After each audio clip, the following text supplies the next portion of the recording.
Hello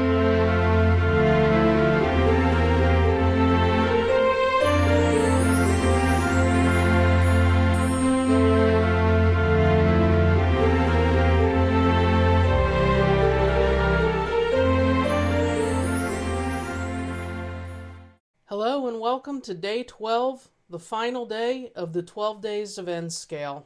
This is a 12-part series where I share the joy of running my N-Scale trains on a very temporary holiday layout. Now, I promised you a big surprise on day 12, and if you're a little underwhelmed by what you're seeing in front of you, that's not the surprise. I'll get to that in a minute, but first, we're going to check out this adorable little switcher for the Reading and Northern Railroad. This is an MP15 made by Atlas, and its road number is 1542. Reading and Northern has several of these little switchers. I can't recall ever seeing 1542 in person, but I often see 1548 in Jim Thorpe, and I recently saw 1541 and 1543 at my visit to Reading Outer Station. This covered hopper that you see behind the switcher is something I picked up this summer at Trains and Lanes. So far, it's my only Reading and Northern freight car. And behind it is the little red Reading and Northern caboose that you saw in days 10 and 11. You can tell I like this caboose, and I'm going to run it as often as I can. Now, I hope you like this little train set. It's my favorite railroad. They're local to me, so they're a railroad I get to enjoy rail fanning in real life often. But what is the big surprise? We saw 425 yesterday. Doesn't get better than that, does it? Well, I'll tell you in a minute, but let's watch this train run first.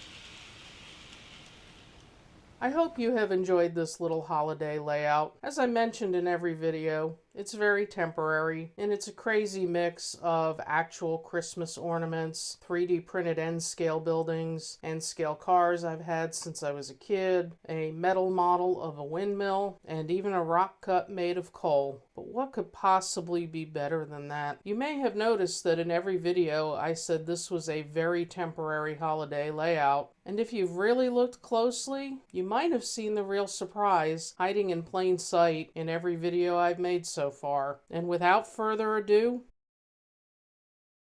here it is. This is not the first N-scale layout I've owned, but I'm happy to say it's the first one that I have ever built from scratch. And the reason this little switcher is featured today, it's because it's a switching layout.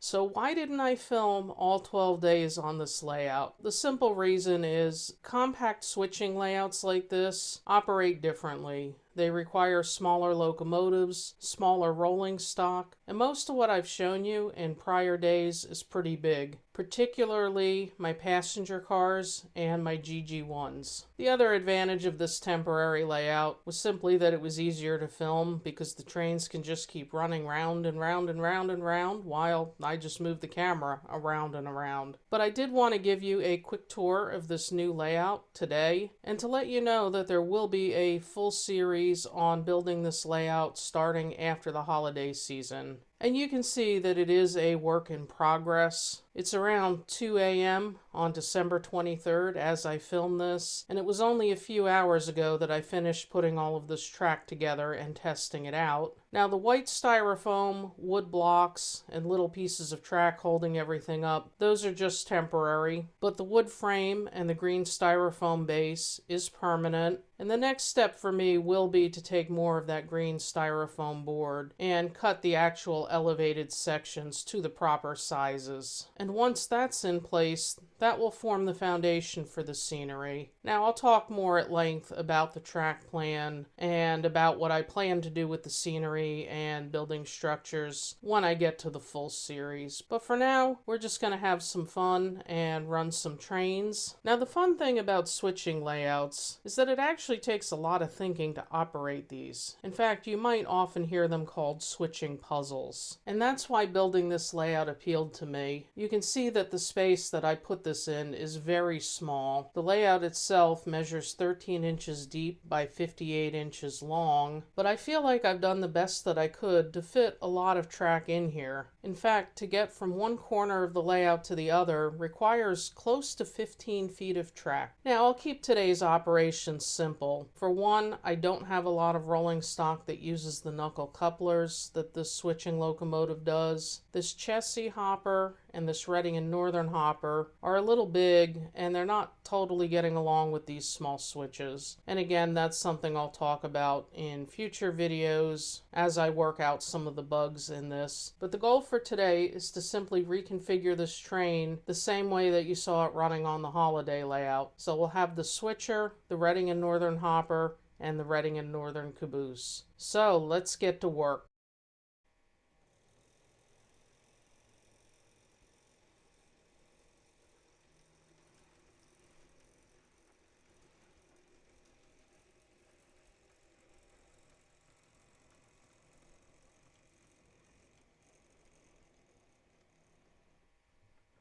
So the first order of business is simply going to be to get this little switcher to the upper level.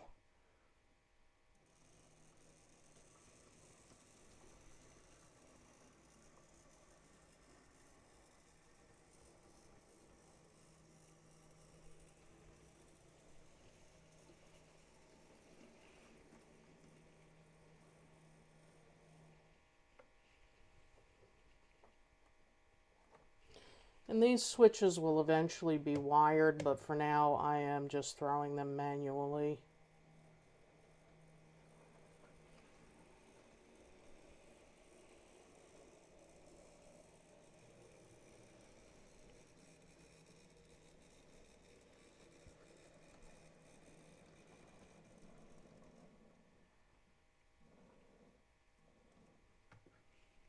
And this track plan is not finalized, so I'm probably going to straighten this section out because it's hard to connect the couplers on the curve.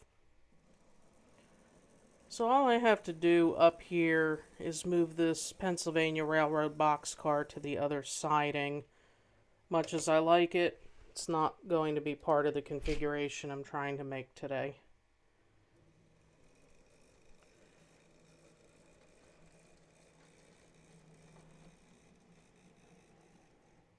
So we'll just leave it there, and the switcher will go back for the caboose.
Okay, so what I'm going to do here, because even though we want this caboose and the whole train to be on this track here, we want the caboose to be last. And other than that disconnect, I'm going to edit out all the hands reaching in and disconnecting. Eventually I will have magnetic decouplers. We're going to leave the caboose here and we're going to run the switcher around to go get the hopper car. And I will put a bumper in there so that the switcher doesn't fall to the floor.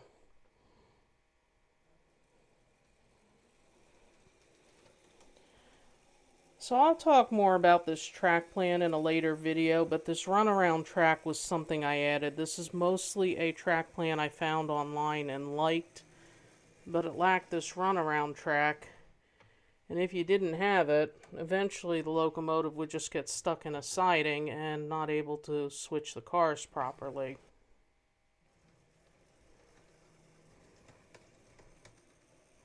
So even though I'm not showing you all of it, I have manually thrown a lot of these switches to get our locomotive into the correct siding.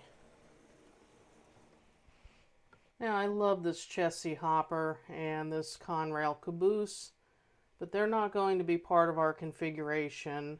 So I'm going to leave the caboose behind and I'll have to maneuver the chassis out of the way of the Reading and Northern.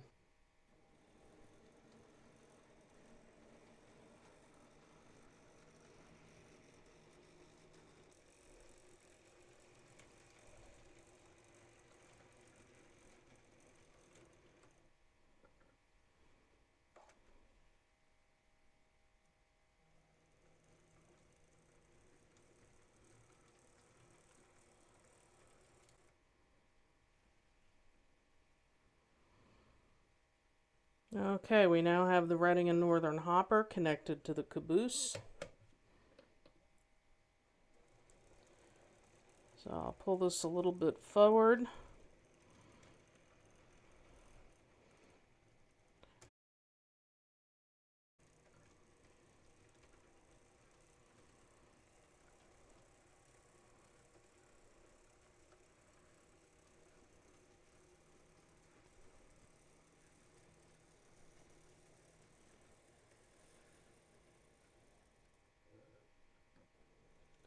Okay, and now that I've left the Reading and Northern cars in that siding, I can simply put this chassis back where I found it.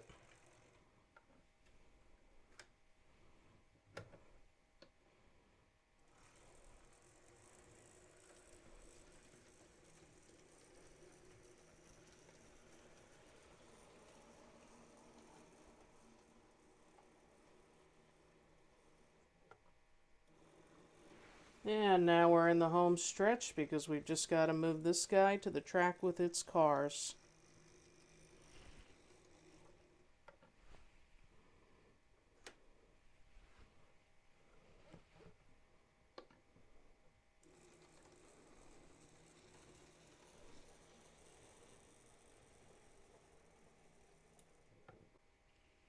And there you have it. We've got the same configuration we started the video with. So that wraps things up for today's operation session. This was a very simple session for what can be done on this layout when I get additional rolling stock. And before I go, I do want to thank you for watching this series. I hope you enjoyed it.